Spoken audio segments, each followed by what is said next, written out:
Hey, how's it going, Antonio? Uh, Nice to have you back, Antonio. Here we go. Chapter 6. This is the 4 agreements, the Toltec path to freedom, breaking old agreements. Everyone talks about freedom. All around the world, different people, different races, different countries are fighting for freedom. But what is freedom? In America, we speak of living in a free country, but are we really free? Are we free to be who we really are? The answer is no, we are not free. True, freedom has to do with the human spirit. It is the freedom to be who we really are. Who stops us from being free? We blame the government, we blame the weather, we blame our parents, we blame religion, we blame God. Who really stops us from being free? We stop ourselves. What does it really mean to be free? Sometimes we get married and we say that we lose our freedom. When we get divorced and let me try that again. Sometimes we get married and we say that we lose our freedom. Then we get divorced and we are still not free. What stops us? Why can't we be ourselves? We have memories of long ago when we used to be free and we loved being free, but we have forgotten what freedom really means. If we see a child who is in 2 or 3, perhaps 4 years old, we find a free human. Why is this human free? Because this human does whatever he or she wants to do. The human is completely wild, just like a flower, a tree, or an animal that has not been domesticated. Wild. And if we observe humans who are 2 years old, we find that most of the time these humans have a big smile on their face and they're having fun. They're exploring the world. They are not afraid to play. They are afraid when they are hurt, when they are hungry, when some of their needs are not met. But they don't worry about the past. They don't care about the future and only live in the present moment. Very young children are not afraid to express what they feel. They are also loving, that if they perceive love, they melt into love. They are not afraid to love at all. That is the description of a normal human being. As children, we are not afraid of the future. As children, we are not afraid of the future or ashamed of the past. Our normal human tendency is to enjoy life, to play, to explore, to be happy, or to love. But what has happened with the adult human? Why are we so different? Why are we not wild? From the point of view of the victim, we can say that something sad happened to us. And from the point of the warrior, we can say that what happened to us is normal. What has happened is that we have the book of law, the big judge, and the victim who rule our lives. We are no longer free because the judge, the victim, and the belief system don't allow us to be who we really are. Once our minds have been programmed with all the garbage, we are no longer happy. The chain of training for human to human, for generation to generation, is perfectly normal in human society. You don't need to blame your parents for teaching you to be like them. What else could they teach you but what they know? They did the best they could, and if they abused you, it was due to their own domestication, their own fears, their own beliefs.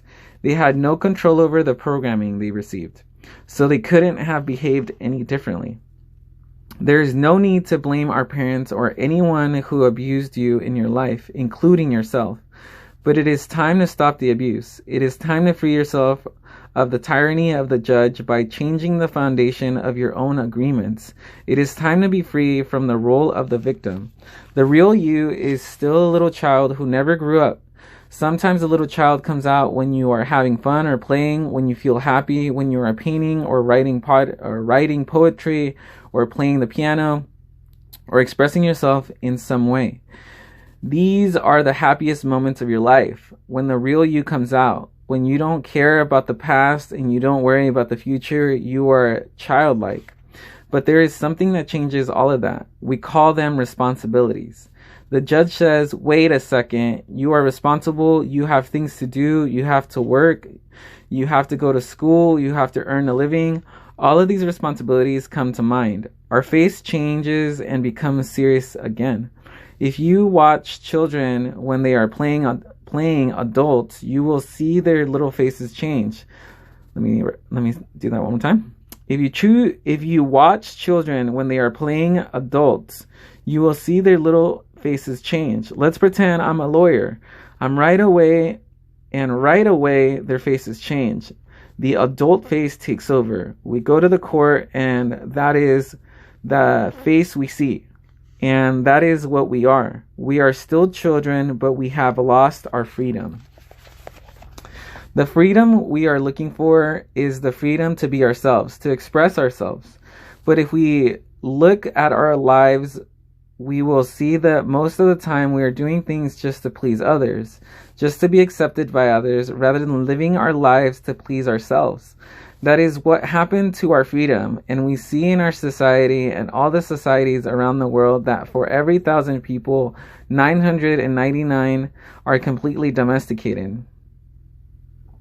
999 are completely domesticated. The worst part is that most of us are not even aware that we are not free. There is something inside that whispers to us that we are not free, but we do not understand what it is and why we are not free. The problem with most people is that they live their lives and never discover that the judge and the victim rule their mind, and therefore they don't have a chance to be free. The first step towards personal freedom is awareness. We need to be aware that we are not free in order to be free. We need to be aware of what the problem is in order to solve the problem. Awareness is always the first step, because if you are not aware, there is nothing you can change. If you are not aware that your mind is full of wounds and emotional poison, you cannot begin to clean and heal the wounds, and you will continue to suffer. There is no reason to suffer. With awareness, you can rebel and say, "This is enough." You can look for a way to heal and transform your personal dream. The dream of the planet is just a dream. It is not even real. If you go into the dream and start challenging your beliefs, you will find that most of the beliefs that guide you most of the beliefs that guided you into the wounded mind are not even true. You will find that you suffered all those years of drama for nothing. Why? Because the belief system that was put inside your mind is based on lies. That is why it is important for you to master your own dream. That is why the Toltecs became dream masters. Your life is the manifestation of your dream. It is an art, and you can change your life anytime if you aren't enjoying the dream. Dream masters, create a masterpiece of life. They control the dream by making choices. Everything has consequences, and a dream master is aware of the consequences. To be Toltec is a way of life. It is a way of life where there are no leaders and no followers, where you have your own truth and live your own truth. Where you have your own truth and live your own truth. A Toltec becomes wise, becomes wild, and becomes free again. There are 3 masteries that lead people into Toltecs. Let me try that again. Toltec becomes wise, becomes wild, and becomes free again. There are 3 masteries that lead people to become Toltecs. First is the mastery of awareness. This is to be aware of who we really are with all the possibilities. The second is the mastery of the transformation, how to change, how to be free of domestication. The third is the mastery of intent. Intent from the Toltec point of view is that part of the life that makes transformation of energy possible. It is the one living being that seamlessly encompasses all energy, or what we call God. Intent is life itself. It is unconditional love. The mastery of intent is therefore the mastery of love. When we talk about the Toltec path to freedom, we find that they have an entire map for breaking free of domestication. They compared the judge, the victim, and the belief system to a parasite that invades the human mind. From the Toltec point of view, all humans who are domesticated are sick.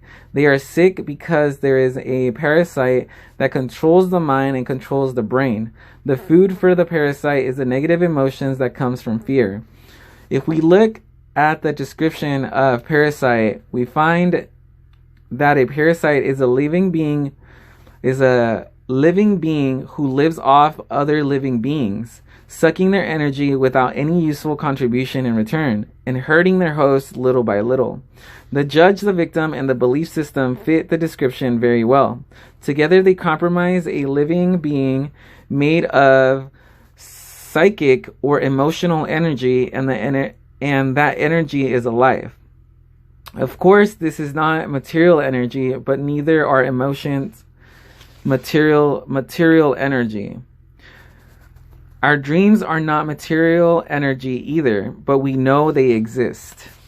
One function of the brain is to transform material energy into emotional energy. Our brain is the factory of emotions, and we have said that the main function of the mind is to dream. The Ch.6 believe that the parasite, the judge, the victim, and the belief system, has control of your mind. It controls your personal dream. The parasite dreams through your mind and lives itself through your body. It survives on the emotions that come from fear and thrives on drama and suffering. The freedom we seek is to use our own mind and body, to live our own life instead of the life of the belief system. When we discover that the mind is controlled by the judge and the victim, and the real us, quotation marks, is in the corner, we have just two choices. One choice is to keep living the way we are, to surrender to the judge and the victim, to keep living in the dream of the planet. The second choice is to do what we do as children when parents try to domesticate us. We can rebel and say no. We can declare a war against the parasite, a war against the judge and the victim, a war for our independence, a war for the right to use our own mind, our own brain. That is why in all the shamanic traditions in America, from Canada to Argentina, people call themselves warriors, because they are in a war against the parasite in the mind. That is the real meaning of a warrior. The warrior is one who rebels against the invasion of the parasite. The warrior rebels and declares a war, but to be a warrior doesn't mean always to win the war. We may win or we may lose, but we always do our best, and at least we have a chance to be free again. Choosing this path gives us, at the very least, the dignity of rebellion and ensures that we will not be helpless. We will not be the helpless victim of our own whimsical emotions or poisonous emotions of others, or the poisonous emotions of others. Even if we succumb to the enemy, the parasite, we will not be among those victims who would not fight back. At best, being a warrior gives us an opportunity to transcend the dream of the planet and to change our personal dream to a dream we call heaven. Just like hell, heaven is a place that exists within our mind. It is a place of joy, a place where we are happy, where we are free to love and to be who we really are. We can reach heaven while we are alive. We don't have to wait until we die. God is always present, and the kingdom of heaven is everywhere. But first, we need to have the eyes and ears to see and hear that truth. We need to be free of the parasite. The parasite can be compared to a monster with 1,000 heads. Every head of the parasite is one of the fears that we have. If we want to be free, we have to destroy the parasite. One solution is to attack the parasite head by head, which means we face each of our fears one by one. This is a slow process, but it works. Every time we face one of our fears, we are a little more free. A second approach is to stop feeding the parasite. If we don't give the parasite any food, we kill the parasite by starvation. To do this, we have to gain control of our emotions. We have to refrain from fueling the emotions that come from fear. This is easy to say, but it is difficult to do. It is difficult because the judge and the victim control our mind. The third solution is called the initiation of the dead. The initiation of the dead is found in many traditions and esoteric schools around the world. We find it in Egypt, India, Greece, and America. This is a symbolic death which kills the parasite without harming our physical body. When we die, symbolically, the parasite has to die. This is faster than the first two solutions. but it is even more difficult to do. We need a great deal of courage to face the angel of death. We need to be very strong. Let's take a closer look at each of these solutions. The art of transformation, the dream of the second attention. We have learned that the dream you are living now is the result of the outside dream hooking your attention and feeding you all of your beliefs. The process of domestication can be called the dream of the first attention because it was how your attention was used for the first time to create the first dream of your life. One way to change your belief is to focus your attention on all those agreements and beliefs and change the agreements with yourself. In doing this, you are using your attention for the second time, thus creating the dream of the second attention or the new dream. The difference is that you are no longer innocent. When you were a child, this was not true. You didn't have a choice, but you are no longer a child. Now it is up to you to choose what to believe and what not to believe. You can choose to believe in anything, and that includes believing in yourself. The first step is to become aware of the fog that is in your mind. You must become aware that you are dreaming all the time. Only with awareness do you have the possibility of transforming your dream. If you have the awareness that the whole drama of your life is the result of what you believe and what you believe is not real, then you can begin to change it.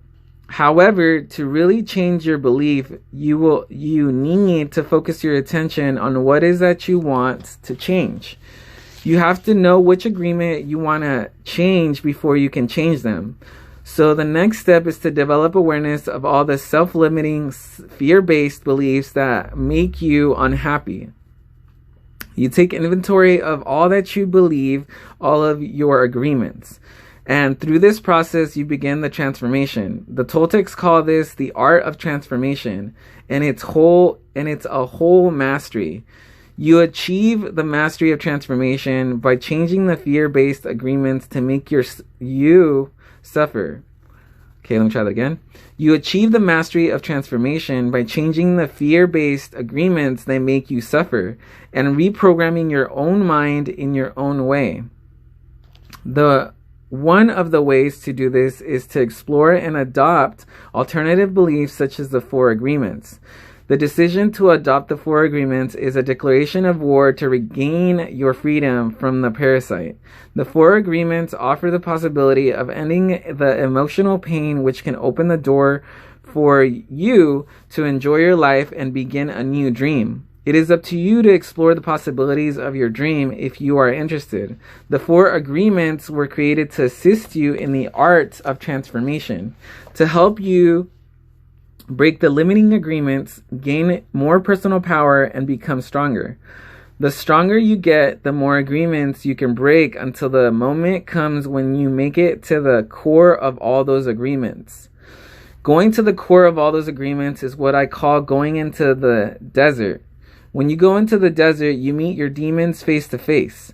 After coming out of the desert, all of those demons become angels. Practicing the 4 agreements is a big act of power. Breaking the spell of black magic in your mind requires great personal power. Every time you break an agreement, you gain extra power. You start by breaking agreements that are very small and require less power. As those smaller agreements are broken, your personal power will increase until you reach a point when you can finally face the big demons in your mind. For example, the little girl who was told not to sing is now 20 years old and she still does not sing. One way she can overcome the belief that her voice is ugly is to say, okay, I will try to sing even if I do sing badly. Then she can pretend that someone is clapping and telling her, oh, that was beautiful. This may break the agreement a teeny tiny bit, but it will still be there. However, now she has a little more power and courage to try again and again until finally she breaks the agreement. That's one way out of the dream of hell. But for every agreement you break, that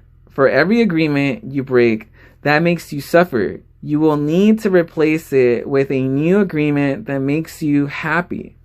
This will keep the old agreement, from coming back. If you occupy the same space with the new agreement, then the old agreement is gone forever. And in its place is the new agreement. There are many strong beliefs in the mind that can make this process look hopeless. This is why you need to go step by step and be patient with yourself, because this is a slow process. The way you are living now is the result of many years of domestication. You cannot expect to break the domestication in one day. Breaking agreements is very difficult because we put the power of the world, which is the power of our will, into every agreement we have made. We need the same amount of power to change an agreement. We cannot change an agreement with less power than we used to make the agreement. And almost all of our personal power is invested in keeping the agreement we have with ourselves. That's because our agreements are actually like a strong addiction. We are addicted to being the way we are. We are addicted to anger, jealousy, and self-pity. We are addicted to the belief that tells us, I'm not good enough. I'm not intelligent enough. Why even try? Other people will do it because they are better than me. All of these old agreements which rule our dream of life are the result of repeating them over and over again. Therefore, to adopt the 4 agreements, you need to put repetition in action. Practicing the new agreements in your life is how your best becomes better. Repetition makes the master. The discipline of the warrior controlling your own behavior. Let me try that again. The discipline of the warrior, controlling your own behavior. Imagine that you awake early one morning, overflowing with enthusiasm for the day. You feel good, you are happy, and you have plenty of energy to face the day. Then at breakfast, you have a big fight with your spouse, and a flood of emotions comes out. You get mad, and in the emotion of anger, you spent a lot of personal power. After the fight, you feel drained, and you just want to go and cry. In fact, you feel so tired that you go to your room, collapse, and try to recover. You spend the day wrapped up in your emotions. You have no energy to keep going, and you just want to walk away from everything. Every day we awake with a certain amount of mental, emotional, and physical energy that's spent throughout the day. If we allow our emotions to deplete our energy, we have no energy to change our life or to give to others. Excuse me. The way you see the world will depend on the emotion you are feeling. When you are angry, everything around you is wrong. Nothing is right. You blame everything, including the weather. Whether it's raining or the sun is shining, nothing pleases you. When you are sad, everything around you is sad and makes you cry. You see the tree and you feel sad. You see the rain and everything looks sad. Perhaps you feel vulnerable and have a need to protect yourself because you don't know in what moment someone will attack you. You do not trust anything or anyone around you. This is because you see the world with the eyes of fear. Imagine that the human mind is the same as your skin.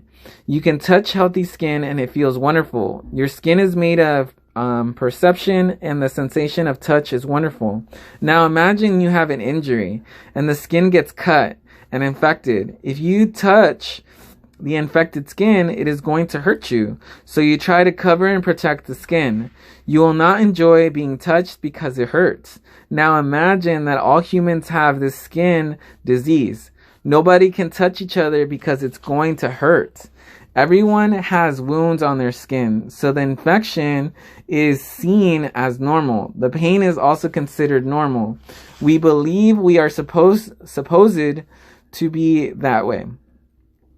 You can imagine how we could behave with each other if all humans in the world had this skin disease. Of course, we would hardly ever hug each other because it would be too painful. So we would need to create a lot of distance between us. The human mind is exactly like the description of the infected skin. Every human has an emotional body completely covered with infected wounds. Each wound is infected with emotional poison, the poison of all the emotions that makes us suffer, such as hate, anger, envy, and sadness. An action of injustice becomes a wound, opens a wound in the mind, and we react with emotional poison because of the concepts and beliefs we have about injustices and what is fair.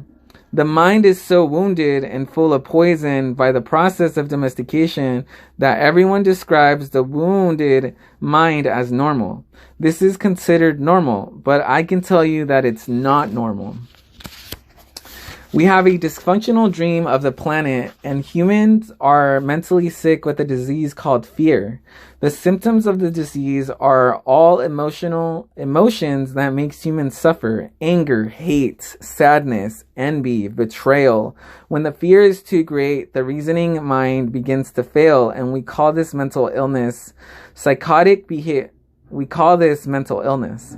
Psychotic behavior occurs when the mind is so frightened and the wounds so painful that it seems better to break contact with the outside world. If we can see our state of mind as a disease, we find that there is a cure. We don't have to suffer any longer. First, we need the truth to open the emotional wounds, to take the poison out, to heal. Excuse me. First, we need the truth to open the emotional wounds, to take the poison out and heal the wounds completely. How do we do this? We must forgive those we feel we have wronged us. Let me try that again. How do we do this? We must forgive those we feel have wronged us, not because they deserve to be forgiven, but because we love ourselves so much, we don't want to keep paying for the injustice. Forgiveness is the only way to heal. We can choose to forgive because we feel compassionate for ourselves. We can let go of the resentment and declare, that's enough. I will no longer be the judge that goes against myself. I will no longer beat myself up and abuse myself. I will no longer be the victim. First, we need to forgive our parents, our brothers, our sisters, our friends, and God. Once you forgive God, you can finally forgive yourself. Once you forgive yourself, the self-rejection in your mind is over. Self-acceptance begins. And the self-love will grow so strong, you will finally accept yourself just the way you are. That's the beginning of the free human. Forgiveness is the key. You will know you have forgiven someone when you see them and you no longer have an emotional reaction. You will hear the name of the person and you will have no emotional reaction. When someone can touch what used to be a wound and is no longer hurt, and it no longer hurts you, then you know you have truly forgiven.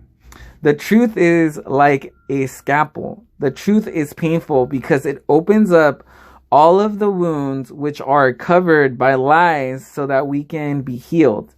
These lies, what we call the denial system, it's a good thing we have the denial system because it allows us to cover our wounds and still function. But once we no longer have any wounds or any poison, we don't need to lie anymore. We don't need the denial system because a healthy mind, like healthy skin, can be touched without hurting. It's pleasurable for the mind to be touched when it is clean. The problem with most people is that they lose control of their emotions. It is the emotions that control the behavior of the human, not the human who controls the emotions. When we lose our control, we say things that we don't want to say and do things that we don't want to do. That is why it is so important to be impeccable with our words and to become a spiritual warrior. We must learn to control the emotions so we have enough personal power to change our fear-based agreements, escape from hell, and create our own personal heaven. How are we to become a warrior? There are certain characteristics of the warrior that are nearly the same around the world.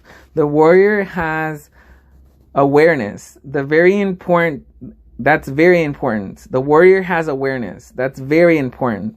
We are aware that we are at war, and that war is in our minds requires discipline. Not the discipline of a soldier, but the discipline of a warrior. The discipline from the outside to tell us what to do and what not to do, but the discipline to be ourselves. Okay, let me try that again. Not the discipline from the outside to tell us what to do or what not to do, but the discipline to be ourselves no matter what. The warrior has control, not control over other humans. Okay, let me try that again. The warrior has control, not control over not control over another human, but control over one's own emotions, controls over one's own self. It is when we lose control that we repress the emotions, not when we are in control. The big difference between a warrior and a victim is that the victim represses and the warrior refrains. Victims repress because they are afraid to show the emotions, afraid to say what they want to say. To refrain is not the same thing as repression. To refrain is to hold the emotions and to express them in the right moment, not before, not later. That is why warriors are impeccable. They have complete control over their emotions, and therefore over their own behaviors. The initiation of the dead, embracing the angel of death. The final way to attain personal freedom is to prepare ourselves for the initiation of the dead, to take the death itself as our teacher. What the angel of death can teach us is how to be truly alive. We become aware that we can die at any moment. We have just the present to be alive. The truth is that we don't know if we're going to die tomorrow. Who knows? We have the idea that we have many years in the future, but do we? If we go to the hospital and the doctor tells us that we have 1 week to live, what are we going to do? As we have said before, we have two choices. One is to suffer because we're going to die and to tell everyone, poor me, I'm going to die, and really create a huge drama. The other choice is to use every moment to be happy, to do what we really enjoy doing. If only we have 1 week to live, let's enjoy life. Let's be alive. We can say, I'm going to be myself. No longer am I going to run my life trying to please other people. No longer am I going to be afraid of what they think about me. What do I care what others think if I am going to die in 1 week? I'm going to be myself. The angel of death can teach us to live every day as if the last day of our life, as if there may be no tomorrow. We can begin each day by saying, I am awake. I see the sun. I'm going to give my gratitude to the sun and to everything and everyone because I am still alive. 1 more day to be myself. That is the way I see life. That is what the angel of death taught me, to be completely open, to know that there is nothing to be afraid of. And of course, I treat the people I love with love because this may be the last day I can tell you how much I love you. I don't know if I'm going to see you again, so I don't want to fight with you. If I had a big fight with you and I told you all those emotional poisons I have against you and you die tomorrow, oops, oh my God, the judge will get me so bad and I will feel so guilty for everything that I told you. I will even feel guilty for not telling you how much I love you. The love that makes me happy is the love I can share with you. Why do I need to deny that I love you? It is not important if you love me back. I may die tomorrow or you may die tomorrow. What makes me happy now is to let you know how much I love you. You can live your life this way by doing so. You prepare yourself for the initiation of death. What is going to happen in the initiation of death is that the old dream that you have in your mind is going to die forever. Yes, you're going to have memories of the parasite, of the judge, of the victim, and what you used to believe. But the parasite will be dead. That is what is going to die in the initiation of death, the parasite. It is not easy to go for the initiation of death because the judge and the victim will fight with everything they have.